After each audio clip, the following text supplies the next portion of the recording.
$50 million or so not only gets you a beautiful home in a great location, it can also get you a 22-horse stable, a pool on the 43rd floor, or even something called a BBQ Tower.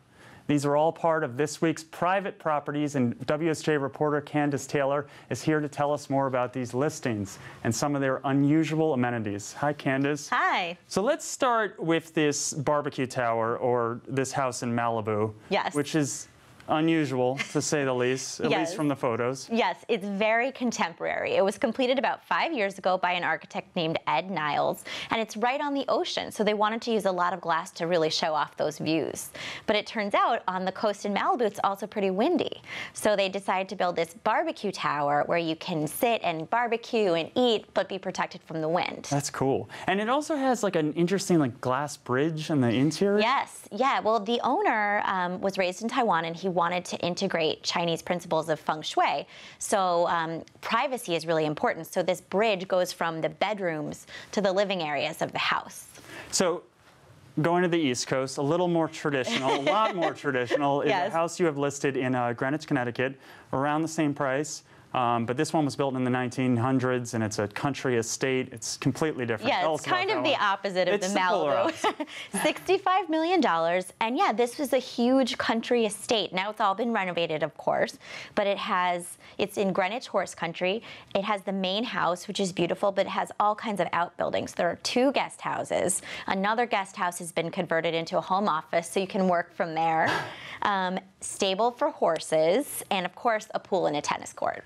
And they had a thing in there that was really cool. It's called, they call it the ruins, and it looks like Yes. sort of a dilapidated or decrepit old building, or I think it was a barn. Yes, it was the old cow barn on the estate, and it was made of stone, and now it's kind of falling down. It doesn't have a roof, but it's just a really romantic setting for parties, which is what the owner uses it for. It looks like an old castle or something. Yeah, it's great. So moving into the city, if you want vertical living, you also are offering, or you're highlighting, a duplex apartment, a penthouse, about $70 million. Tell us about that one. Yes, so this is huge penthouse in Manhattan, almost 10,000 square feet at the very top of the skyscraper, gorgeous views of the river.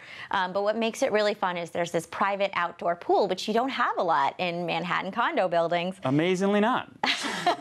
And the pool has a view of the Empire State Building and the Chrysler Building, which you can look out at as you're swimming, which I think is really great. But what I love is off the pool deck, you have an entertainment lounge with a fireplace and its own catering kitchen. So you can throw some pretty great parties there. Now, you mentioned in the article that there's a third floor also available if, Yes. 2 floors is not enough. Right. You need a third floor. For $100 million, you can have all 3 floors, yes. And lastly, there's another interesting story you have here, a $100 million house in California, but it's at a 60% discount. So it's for bargain hunters, I guess. But it has a sort of interesting story behind it. Yeah, so this is in the San Francisco area. It's a huge mansion on 47 acres. And what happened is when the owner first put it on the market for $100 million, he had a provision that he had to be able to live there for the rest of his life. So you could buy a $100 million house and not be able to live in it. It's like the world's most expensive B&B. Yeah, and shockingly, it did not sell with those requirements. So now it's back on the market for just under $40 million. So he cut the price, and he cut the part about him having to live in the house. Exactly. I guess he gave up on that part. Interesting. Well, thank you, Candace. Thank you.